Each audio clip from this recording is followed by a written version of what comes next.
Welcome to Stoic Updated channel. You will heal when you stop romanticizing what broke you. You will heal, but not the way you think. Not when you keep returning to the scene of the pain in your mind, playing it over and over like it was some love story gone wrong. Because the truth is, it was never a love story. It was a lesson disguised as love. And that's what makes it so hard. You keep replaying what they said, what they promised, how they looked at you with eyes that said forever, while their soul was already halfway out the door. You remember the way they touched you, not just your body, but your heart. And for a while, you felt chosen. You felt seen. You felt needed. But now you feel discarded, unwanted, forgotten. You feel like maybe it was your fault. Maybe you weren't enough. Maybe if you were just a little more patient, a little more quiet, a little less you, they would have stayed. But let me tell you something. Healing doesn't happen when you keep asking why. It happens when you start saying enough. Enough of the false memories. Enough of romanticizing what was toxic. Enough of glorifying the person who left you bleeding and blamed you for bleeding.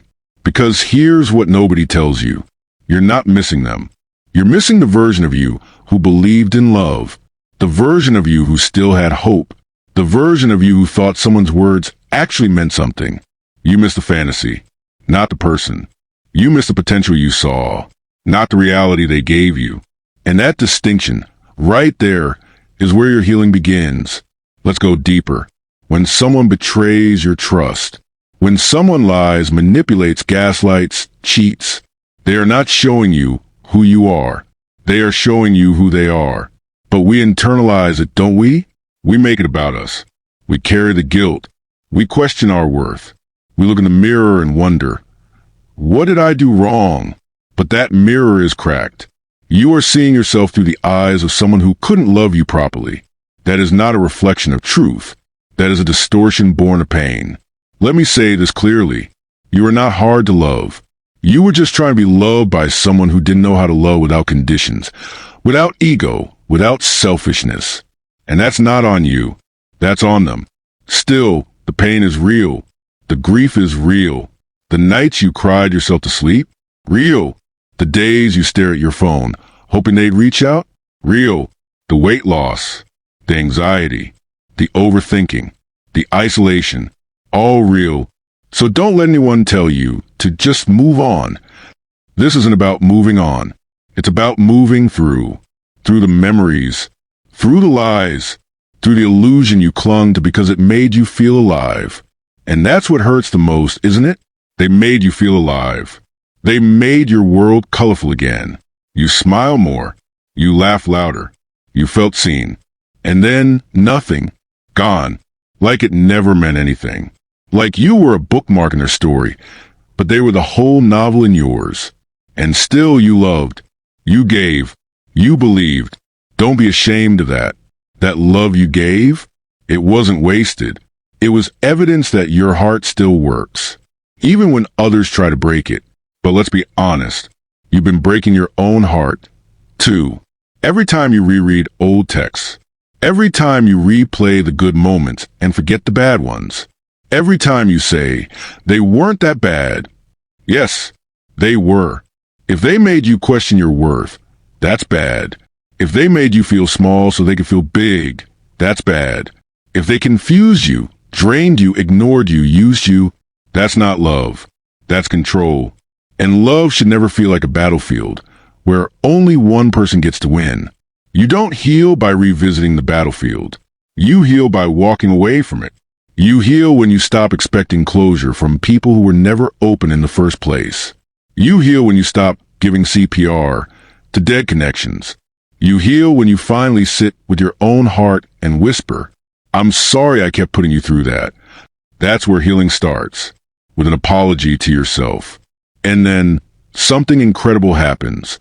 You start to remember who you were before the pain. You remember the light inside you that no one could touch. You remember the dreams you had before they made you feel like you were too much. And that's when you rise, slowly, gently, with shaky legs and a trembling heart. But you rise, not because they came back, not because they apologized, Not because they suddenly realized your worth, but because you did. You realize your worth. You realize that your love is not something to be begged for. It is a gift to be earned. And if someone can't see that, let them go. They are not your lesson anymore. They are your past. And the future? The future belongs to the version of you who stopped watering dead plants. The version who no longer feels guilty for outgrowing people who refuse to grow. The version of you who finally understands. You don't heal by going back to what broke you. You heal by stepping into the unknown. Without them, yes, it's scary. Yes, it's lonely. Yes, it hurts. But it's also liberating. It's beautiful. It's yours. This is your life now. Unwritten, unfolding, unapologetically yours. So breathe. Cry if you must. But then let go. Let go of the fantasy. Let go of the what-ifs. Let go of the hope that they'll change, that they'll come back, that they'll love you better next time. There won't be a next time. And that's a good thing. You deserve love that doesn't confuse you. You deserve love that doesn't make you shrink.